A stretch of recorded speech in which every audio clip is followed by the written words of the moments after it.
Mesdames, Messieurs, bonsoir, merci de votre fidélité et bienvenue au cœur du mystère. Les extraterrestres existent et appartiennent à un plan de manifestation donné. Mais quel rapport entretiennent-ils avec les âmes des défunts? Voilà une question que nous poserons ce soir à notre spécialiste du jour. Parole au spécialiste.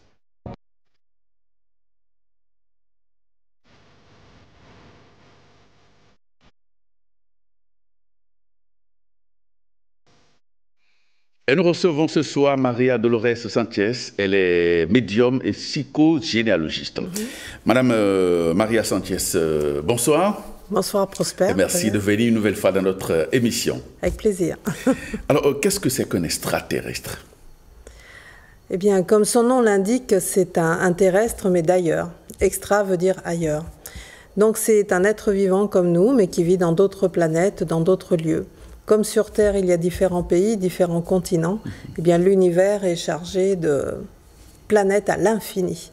Et énormément de planètes, la plupart sont habitées par des civilisations que nous ne connaissons pas. Eux nous connaissent parce qu'ils sont nettement plus évolués que nous, mais nous pas encore. Alors, les extraterrestres, quand on en parle, pour beaucoup, c'est de la fabulation. Est-ce que ça existe réellement? Alors, vous qui connaissez ces réalités, qui pratiquez, disons-le, ces phénomènes, qu'est-ce que ça signifie concrètement lorsqu'on parle d'un extraterrestre? Ça signifie que ce sont des civilisations qui nous rendent visite depuis très très longtemps, depuis des milliers d'années. Et on en a beaucoup de preuves par des artefacts, par des choses qu'ils ont laissées volontairement ou involontairement dans beaucoup d'endroits et qui ressortent maintenant. Cela dit, il faut se rappeler aussi l'épisode de Roswell, qui est un extraterrestre qui était dans sa soucoupe et elle s'est échouée, elle a eu un accident et on a retrouvé cet extraterrestre. Alors c'est dans les années 1948, je crois, aux États-Unis. Et l'armée américaine a trouvé cet être qui est petit comme ça, hein, il n'est pas très grand, mais qui était mort.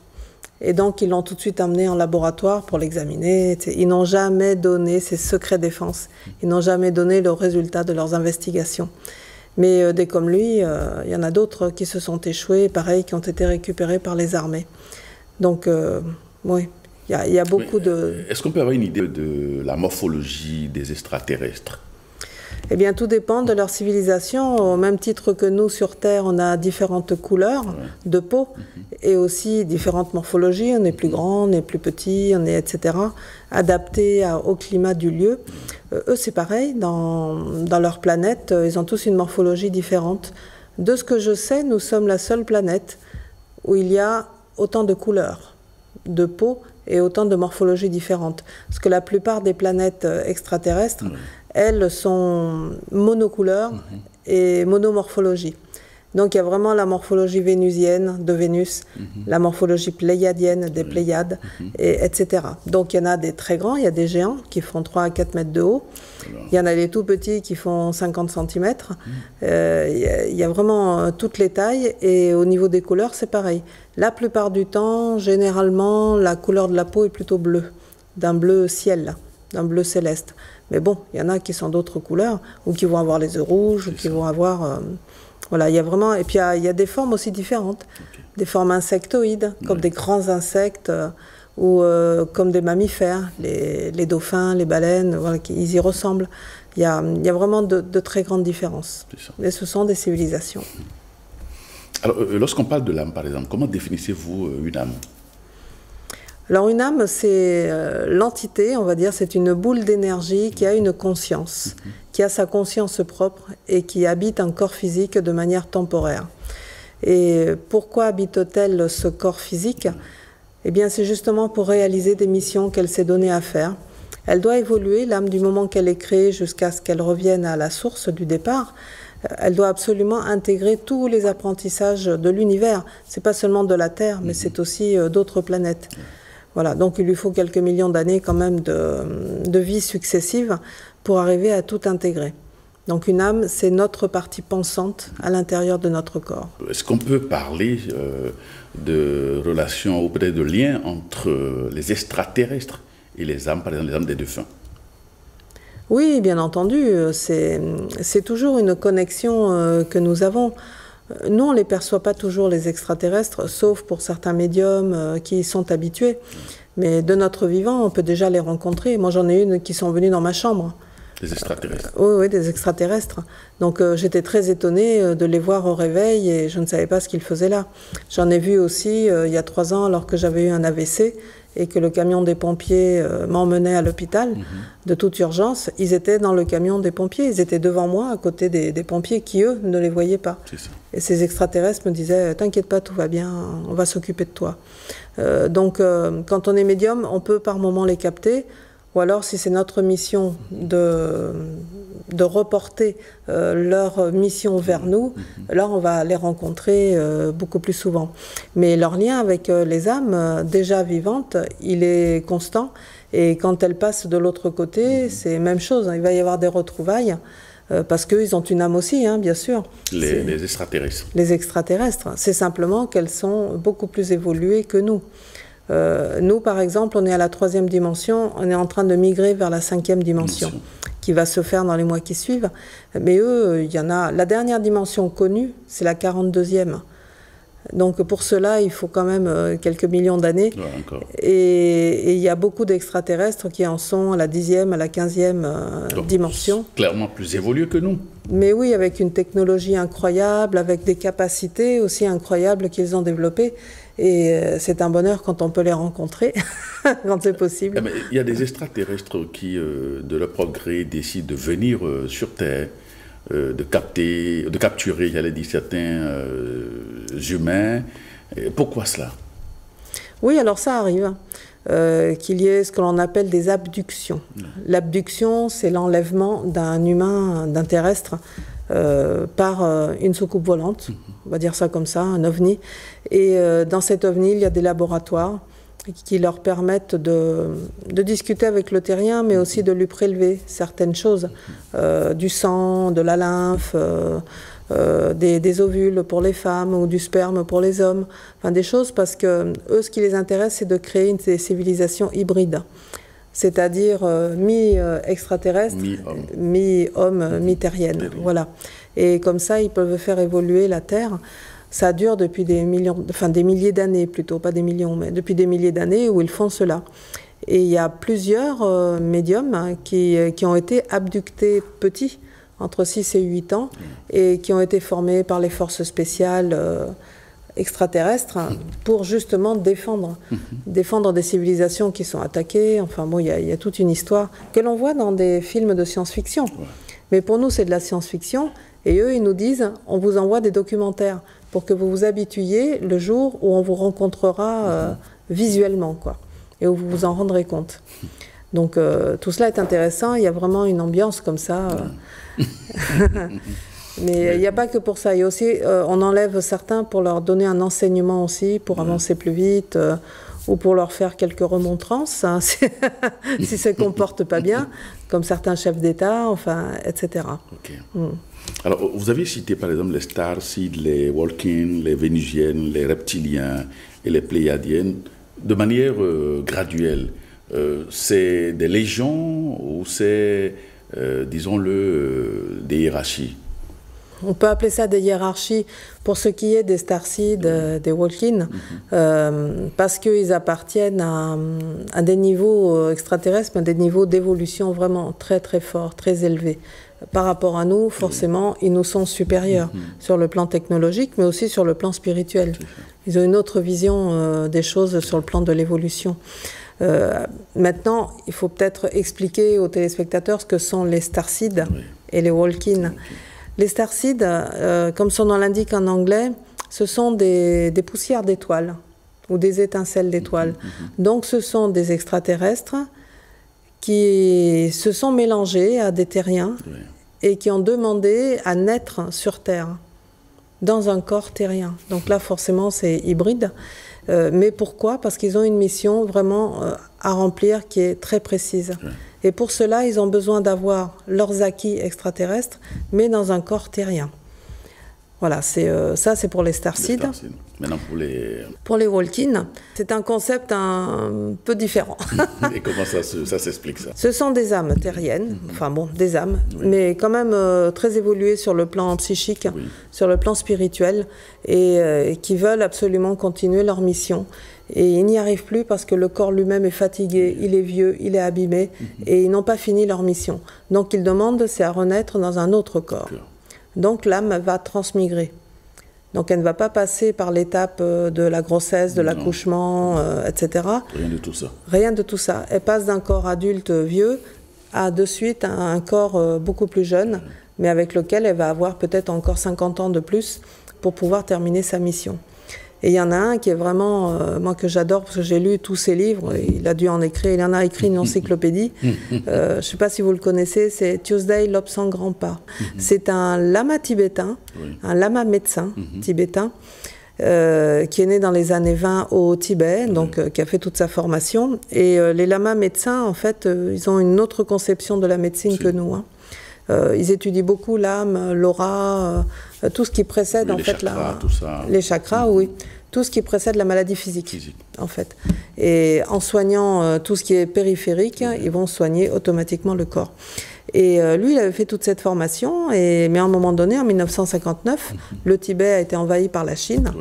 Et il a été pris comme beaucoup d'autres, il a été torturé, on lui a fait les pires infamies, et il a tenu grâce à sa formation de médecin pour se régénérer lui-même les tissus qui avaient été abîmés, etc.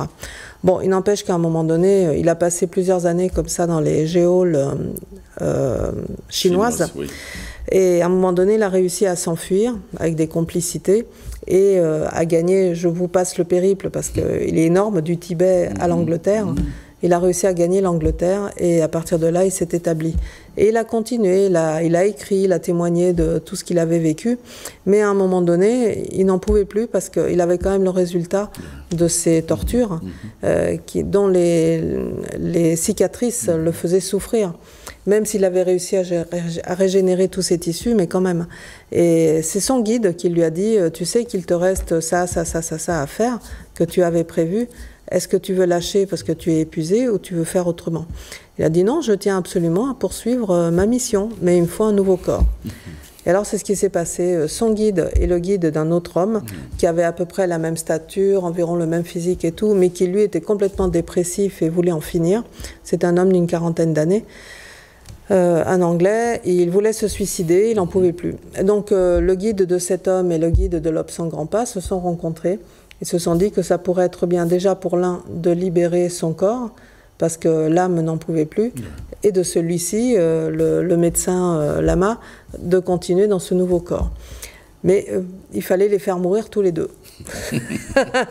Il fallait faire mourir les corps. Donc ils ont dit à l'homme anglais, dit bah voilà, vous allez monter sur votre arbre sur une échelle pour recueillir des fruits, etc. Mais à un moment donné, on fera tomber l'échelle. Donc vous tomberez et c'est en tombant où vous mourrez. Parce qu'il ne fallait pas qu'il se suicide pour ne pas abîmer le corps. C'est ça. Voilà. Donc là, en tombant, c'est les guides eux-mêmes qui, dans la chute, arrivaient à faire mourir le corps tout en libérant l'âme, la corde d'argent, etc. Et dans l'immédiateté, notre L'Aube sans grand pas, lui aussi, a eu un accident qu'il savait qui était provoqué pour faire mourir son corps. Et au même moment, les deux âmes, il y en a une qui est libérée et l'autre qui est rentrée dans le corps de l'anglais. Alors il explique que ça fait comme un gant qu'on essaye d'ajuster, qui n'est pas forcément de la bonne taille, mais bon, faut s'habituer avec. Et ensuite, il a pu continuer sa mission pendant 50 ans encore. Il a écrit, je vous dis, toute une encyclopédie, mais qui est ultra intéressante. Il n'y a rien à jeter. Donc là, c'est un bon exemple de walk-in, mais il y en a plein. En ce moment, il y en a plusieurs qui témoignent qu'en tant qu'extraterrestres, ils se sont incarnés, mais ils se sont incarnés dans le corps déjà d'un adulte, pour faire vite. Et les Vénusiennes? Les Vénusiens, eh bien, c'est le peuple qui habite Vénus.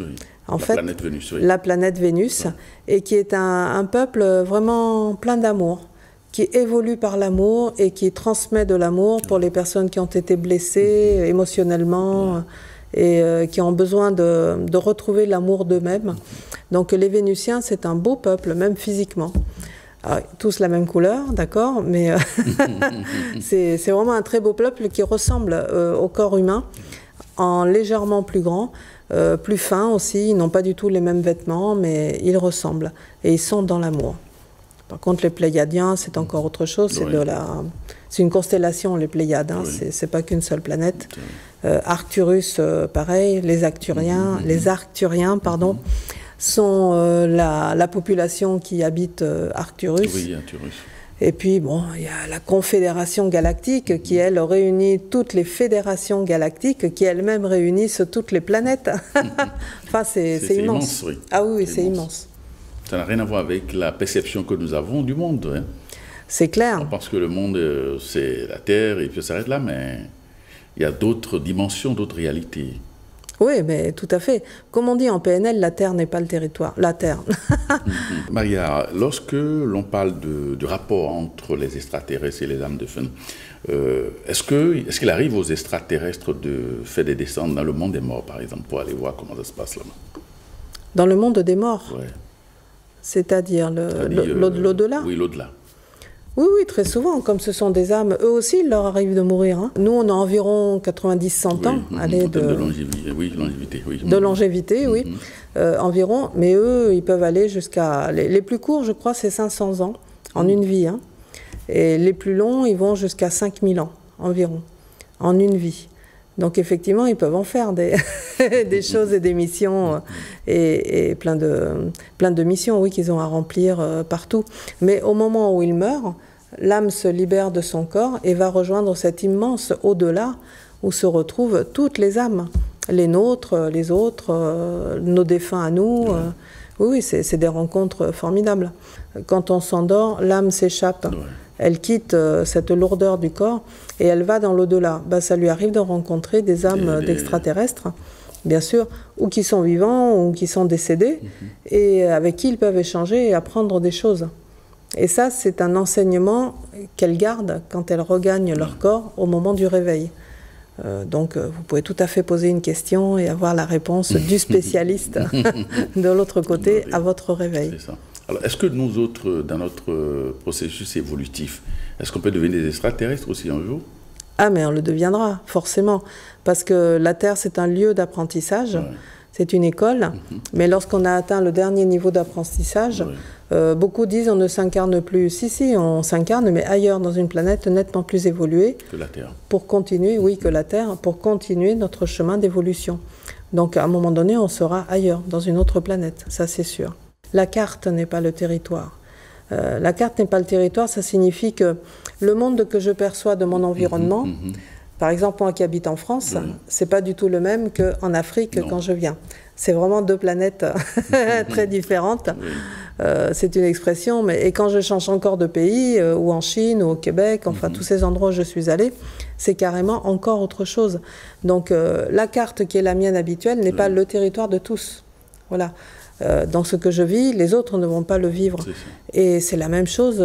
Comment penser, mais ça serait une hérésie de croire que la planète, c'est la seule planète de tout l'univers qui est habitée. Sinon, pourquoi il y aurait d'autres planètes? C'est pour faire joli? Pour qu'on ait des étoiles la nuit? Non.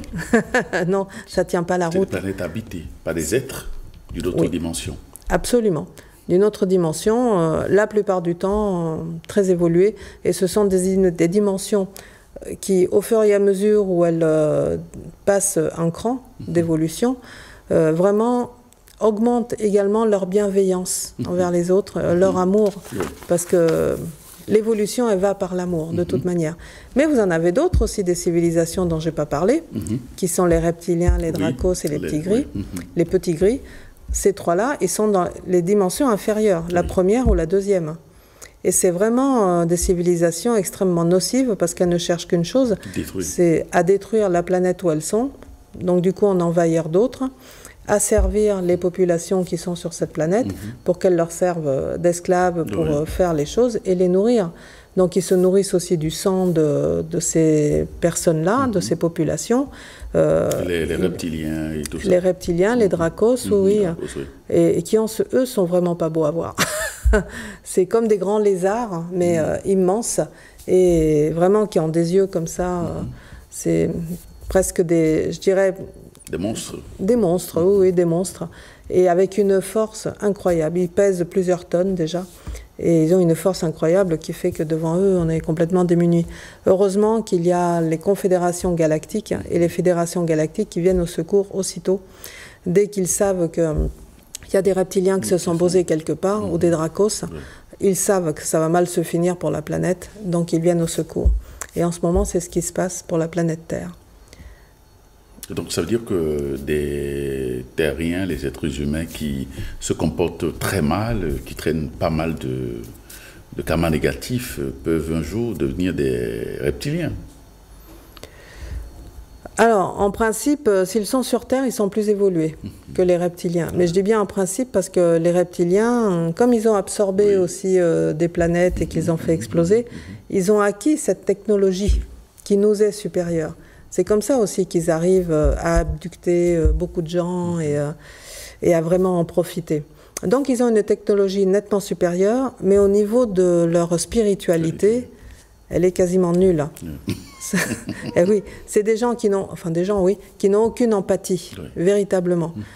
Comme un crocodile, quand vous le regardez dans les yeux, il ne se passe rien, c'est vide. Hein.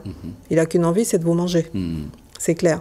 Les reptiliens, c'est pareil. Vous pouvez les regarder dans les yeux, vous tenez pas longtemps parce que ils sont vraiment horribles. Donc eux, ils existent. Et en ce moment, ils sont toujours sur Terre parce que ça fait des milliers d'années qu'ils ont envahi la Terre et qu'ils ont asservi les gens. On est dans un nouvel esclavage, mais dont on ne se rend pas compte parce qu'il est tellement habituel, qui est l'esclavage du travail, par exemple. On va travailler pendant, je ne sais pas, 40 ans environ. Suivant les pays, on va aborder la période de la retraite, mais beaucoup ne survivent pas à la retraite. Ils sont épuisés parce qu'ils ont eu un travail physique très fort, et ils vont vivre 1 an ou 2, ou alors ils vont se déclencher un cancer. Enfin bref, ils auront passé leur vie à travailler. Bien sûr, pour se payer des biens, pour payer à manger, mais en même temps, ce n'est pas une vie de plaisir. Non. C'est que du travail. Et ça, c'est un nouvel esclavage moderne que l'on connaît et auquel on nous a habitués. Donc ça, c'est vraiment le régime des reptiliens. Et les extraterrestres, en ce moment, ils savent que la Terre doit changer de dimension et que c'est en ce moment que ça se passe. Donc, les fédérations galactiques vont faire partir les reptiliens qui sont sur Terre. Simplement, ils ont une apparence humaine. Qu'ils ont prise, Alors, est-ce qu'on peut, par principe, solliciter, par exemple, l'aide de l'âme défunt? Est-ce qu'on peut demander aussi de l'aide aux extraterrestres? Bien sûr, l'âme du défunt, on peut demander ça. Ils ne demandent que ça, parce que vraiment, c'est leur façon à eux d'évoluer aussi de l'autre côté. C'est qu'on leur demande de l'aide sur un problème précis. Et ils y répondent. Maintenant, vous pouvez demander de l'aide aux extraterrestres. Simplement, le problème, c'est qu'on ne les voit pas. Bon, les défunts non plus, on ne les voit pas. Mais on peut en sentir l'amour quand ils se manifestent. On peut voir un objet se déplacer. Bon, on sait que ce sont des signes ou une petite plume par terre. On sait que ce sont des signes qu'ils ont là. Des âmes défuntes. Les âmes défuntes, oui, qu'ils ont entendu la demande et qu'ils vont s'occuper de vous. Les extraterrestres, eux, ils font. Ils n'ont pas besoin d'avoir de reconnaissance. Donc, ils entendent la demande. S'ils savent que le défunt en lui-même ne sera pas assez pertinent ou assez compétent pour traiter la demande, et si la demande est urgente, les extraterrestres vont venir et saisir la demande et s'en occuper aussitôt.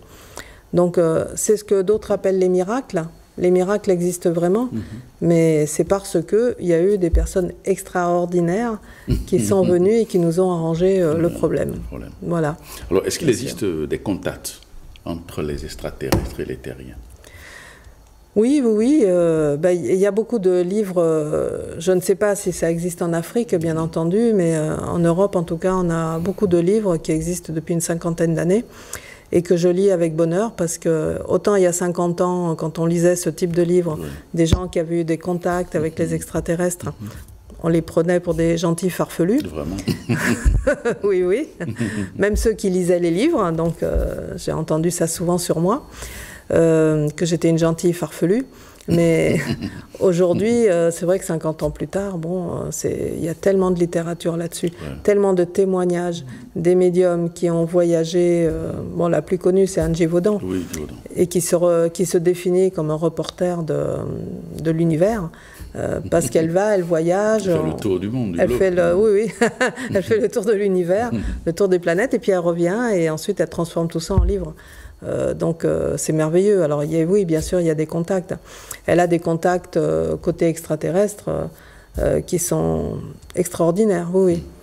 Des fois, c'est toujours les mêmes, et puis des fois, c'est pas les mêmes. Mais elle a rempli des missions aussi, des missions de sauvetage d'êtres humains qui avaient été enlevés. Et comment elle arrive à garder tous ces enseignements-là dès qu'elle revient dans son corps? Ah ben parce qu'elle est consciente quand elle part. Bon, elle, quand elle part rejoindre les extraterrestres, elle le fait en mode méditation, et c'est son âme qui part. Qui part, oui. Voilà. Mais il y en a d'autres, comme Elena Danaan, elle, c'est physiquement qu'elle part. C'est pas son âme qui part. Elle n'est pas endormie. Comment elle fait pour partir physiquement? Eh ben, on vient la chercher. C'est les extraterrestres mènent, voilà. oui, qui l'aspirent et qui l'amènent dans leur vaisseau. Pareil pour David Rousseau, qui est un autre. Alors lui, c'est un walk-in justement, qui a écrit 5 livres, je crois. 5e est sorti. Il faut que je lise. J'ai lu les 4 premiers, et où il raconte toute son histoire, mais qui est invraisemblable. On a beaucoup de mal à le croire, et pourtant tout est vrai. Et lui, il est parti physiquement. Il a été enlevé, il avait 8 ans quand il a été enlevé. Et on l'a remis 20 ans plus tard, puisqu'il avait passé 20 ans dans les forces spéciales, à libérer des humains. On l'a remis à son âge de 8 ans sur Terre. C'est bien que pour les parents, ben, eux, ils n'ont rien vu. Ils ont vu leur gamin qui jouait dans la cour, et puis ils sont revenus 5 minutes après, il était toujours là en train de jouer.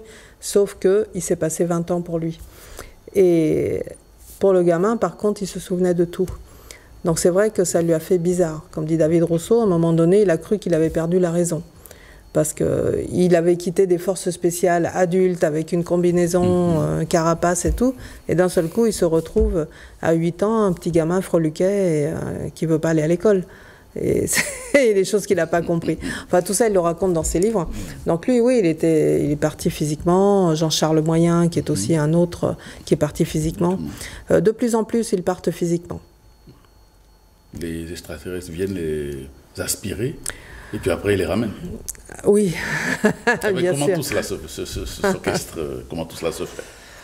Alors, des fois, ils viennent les aspirer, c'est-à-dire que David Rousseau, lui, c'est toujours le cas, quand il voit qu'il y a une lumière comme ça qui transperce le plafond de là où il est, bon, ben, il se met en disposition et il part, parce qu'il sait que c'est comme un ascenseur, en fait. Et il se retrouve aussitôt dans le vaisseau. D'autres, Elena Danaan, elle, c'est plutôt qu'on vient la chercher, on la prend par la main.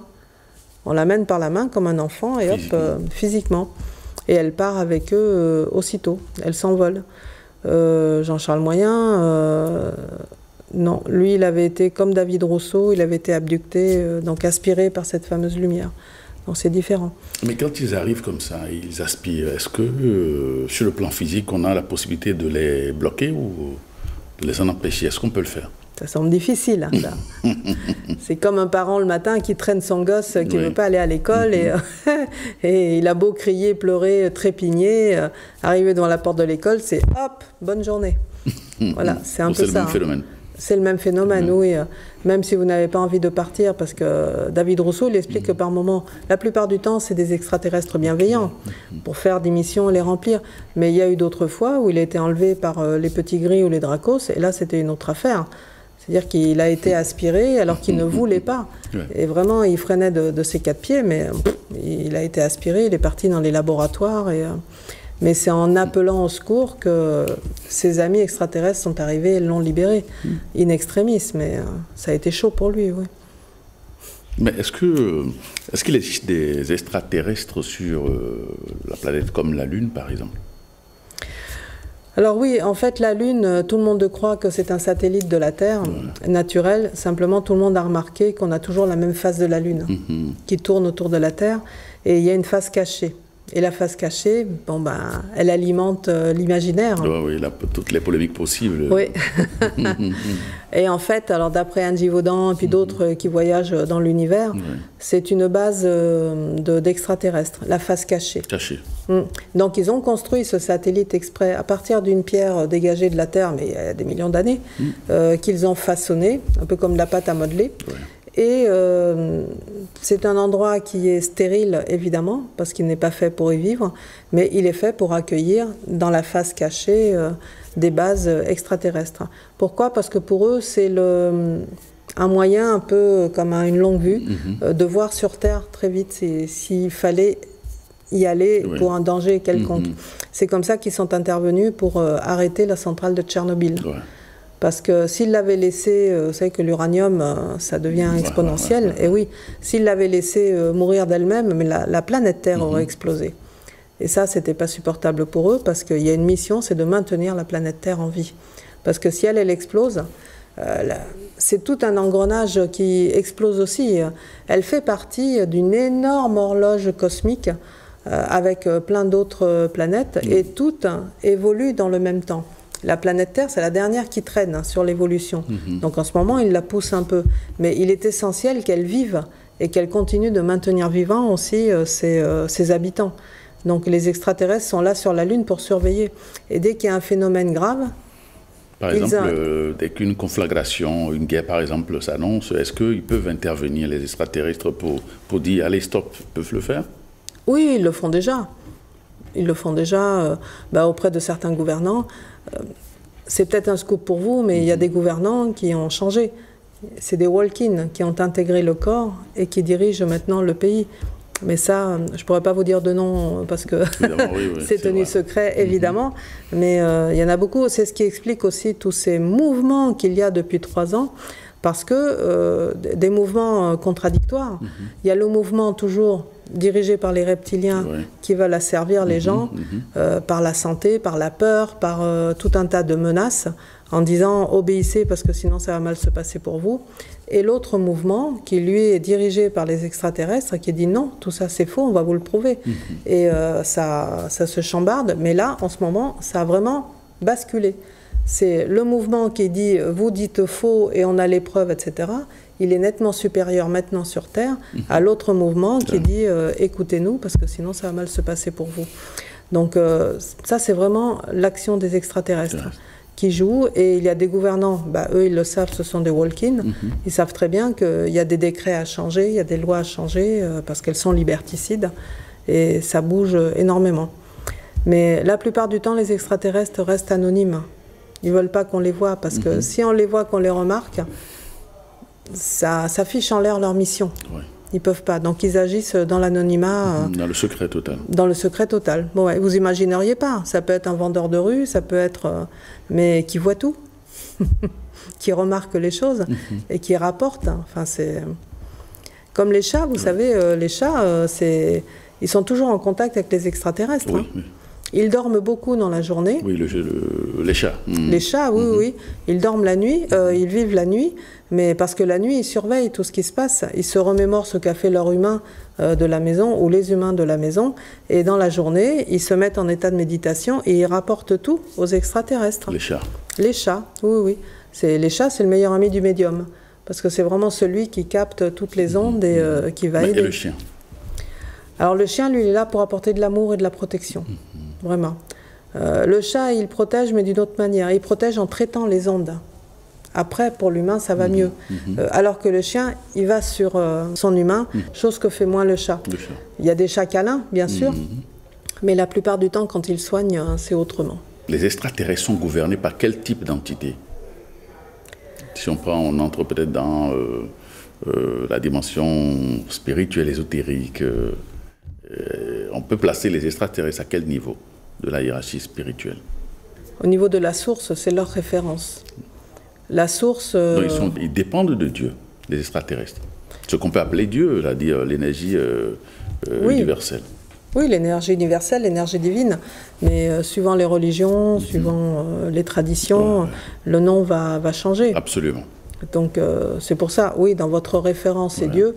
Il s'en réfère aussi, évidemment, puisque tout le monde est sorti de cette source. La source, ouais. Tous.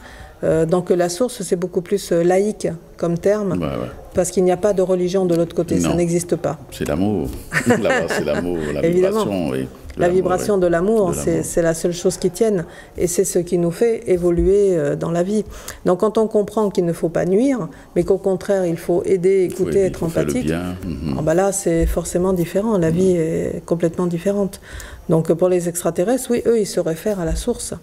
Et des fois, ils y vont pour se régénérer, revenir, en fait, jusqu'à leur dernier jour d'âme extraterrestre, où là, ceux qui sont à la 42e dimension, d'ailleurs, on les voit presque plus, tellement ils sont éthérés. Ils n'ont plus de corps. Corps physique. Ah oui, plus de corps physique. Ils sont complètement dans l'énergie, dans les rayons d'action. Et alors eux, ils inondent l'univers de ce qu'il faut, là où ça a manqué. C'est ça.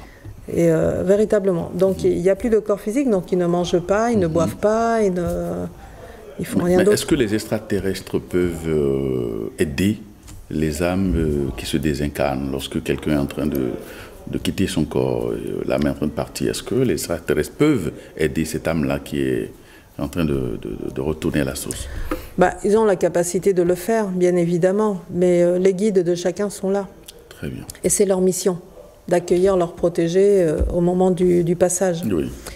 Il y a les guides spirituels et puis il y a aussi les autres, les familiers qui sont partis de l'autre côté et qui sont là et qui vous accueillent aussi. Tous ceux que vous avez aimés, comme j'ai déjà dit, ils sont là pour vous accueillir. On ne va pas rajouter les extraterrestres qui ont d'autres missions plus importantes à faire ailleurs. Mais s'il le fallait, ils ont la capacité de le faire, bien sûr. Mais les guides spirituels, est-ce qu'ils changent d'une vie à une autre ou bien ils tiennent compte de notre évolution? Dès qu'on évolue, spirituellement, on perd peut-être la compagnie de guides et on se met peut-être sous la coupole d'un guide plus évolué, c'est cela? C'est tout à fait ça. C'est-à-dire que nous, on a un guide spirituel, chacun.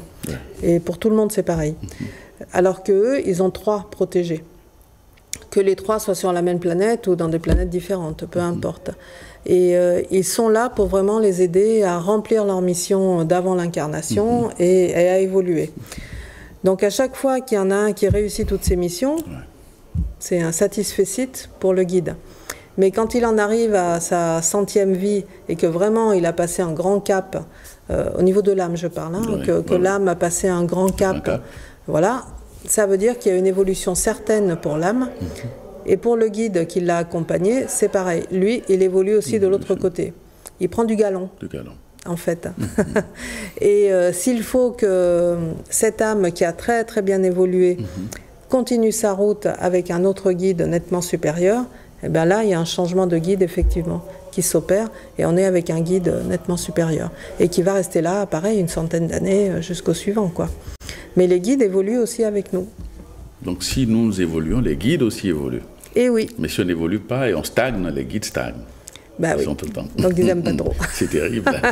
C'est terrible. C'est de la perte de temps. Vraiment. Mais pareil pour les monades. Les monades, c'est un ensemble de 49 âmes. Donc c'est ce qu'on appelle les frères d'âmes. Oui.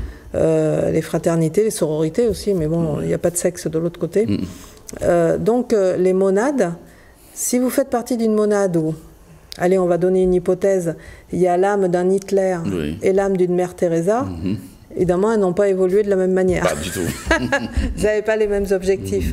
Bon, autant l'âme d'Hitler va faire baisser toute la monade dans l'énergie, autant celle de mère Teresa va la faire remonter. Voilà. Donc on est tous ensemble et on évolue tous ensemble. Oui. Et il faut absolument, on peut faire des faux pas, bien évidemment, changer des choses, et ça va faire descendre l'énergie de la monade. Mais la monade est là aussi en entier pour dire, voilà, nous on va te donner ce qu'il te faut pour que la prochaine fois tu fasses mieux, et tout va remonter.